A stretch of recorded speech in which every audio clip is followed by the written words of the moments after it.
he's stopping me! Oh, so cool!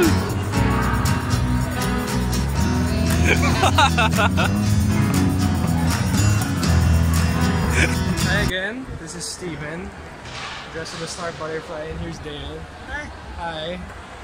And we are coming towards the end of Asiapop Comicon. What were your thoughts? Well, it's good. It's my first time. As a first, well, everything that I've expected were there, but well, I didn't meet everyone that I wanted to meet. But all in all, it's still good. Any highlights? Any highlights? Like any artists that you really were surprised to actually like? Like I didn't expect the person that I wanted to meet that I didn't get the chance to meet was like Brandon Vera, but who knows? I mean, the thing's almost over, but we don't know. He might appear. Who might appear? He might appear, right? And then maybe was that Vera for what's her name? Brandon Vera. Yeah, and then there's also the cosplayer. What's her name from Overwatch Vera or something? Chimera. Yeah, Vera Chimera. Yeah, I didn't expect that. It was like one of those last minute changes. Yeah. And then since the beginning, Brian was there, Brian Miller. So that was the biggest highlight for me. Yeah. But for other people, I don't know. Yeah. Ayun, so probably one of the most fun parts was the Disney thing, the Hall D. That was super fun.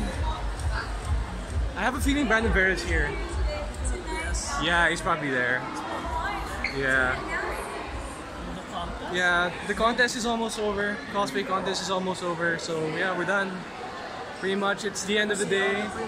Yeah, there's a... Wait, this thing doesn't switch cameras. There's a Disney Princess group right there. I'm not sure if they're dabbing.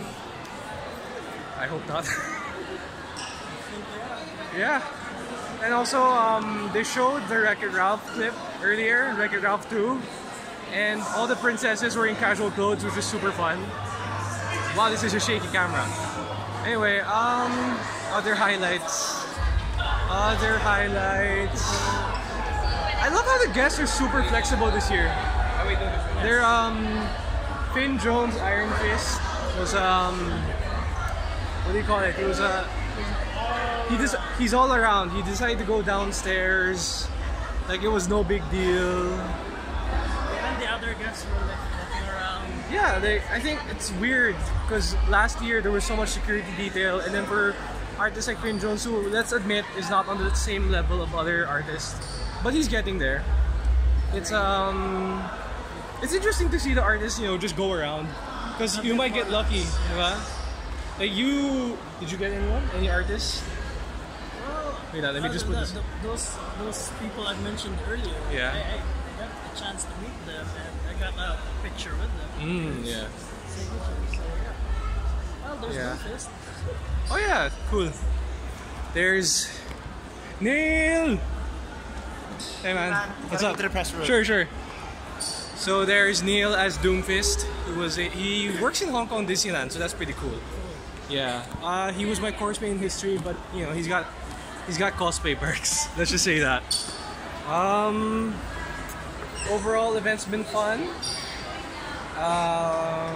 Not as good as, admittedly, the first time I came here. There was something lacking this year, I will admit. There was something that could have... There was more. Like maybe... Because last year they had a Japanese performer. Ah, I see. I feel like if they just had a Japanese performer or more voice actors or like a big recognized voice actor, I think it would have helped. But anyway, this is... There's no something special. It's just focus on the theme. Yeah. I think there's nothing. There's a lot of focus on Netflix and stuff. Yes. Yeah. So there's nothing special. It's all more on the theme. Like here's everything, and then that's it. Bye bye. There's no hidden surprises. Yeah. Well, actually, probably the big surprise was the Wreck-It Ralph 2 trailer.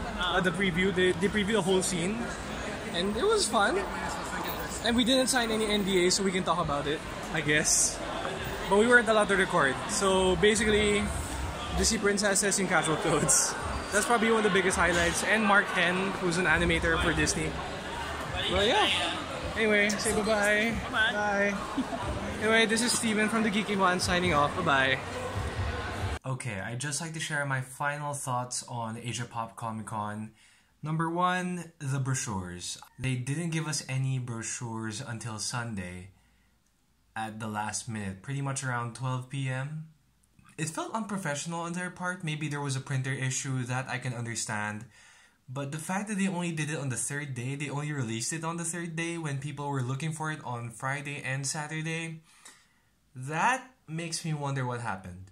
Number 2, I heard Hall M was disappointing. Let's face it, a lot of people who attend these things don't actually read the comics. It's a fact.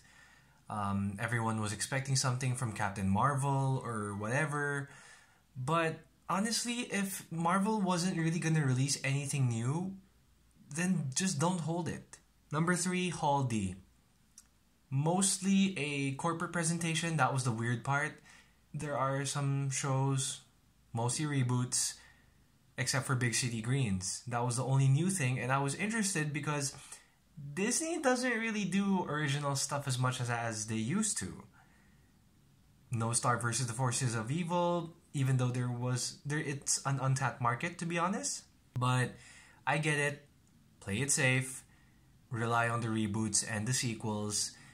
And there was the Kenneth Cobanpoy presentation, which was interesting, but not my cup of tea. And then there was the Wreck-It Ralph 2 scene, which was fun. The entire princess scene was shown, and I can't wait to see it in theaters. Wreck-It Ralph 2.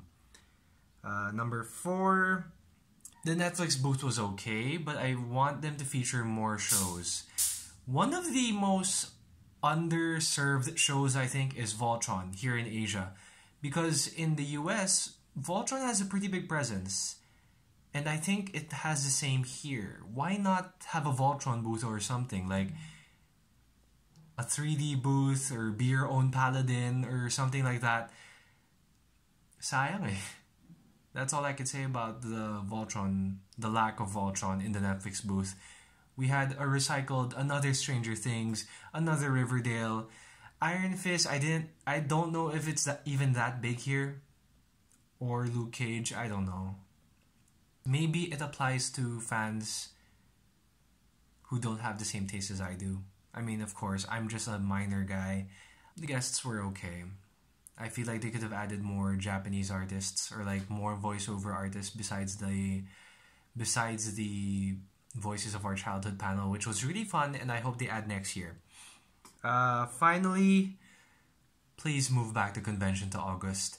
The fact that the event was 1 week, literally 1 week after San Diego Comicon, did not help the convention at all. I'm telling you, move it back to August and I'm sure more people will be there. Anyway, those are my 5 thoughts for Asiapop Comicon 2018. I'm Steven of the Geeky Juans. I will see you next time.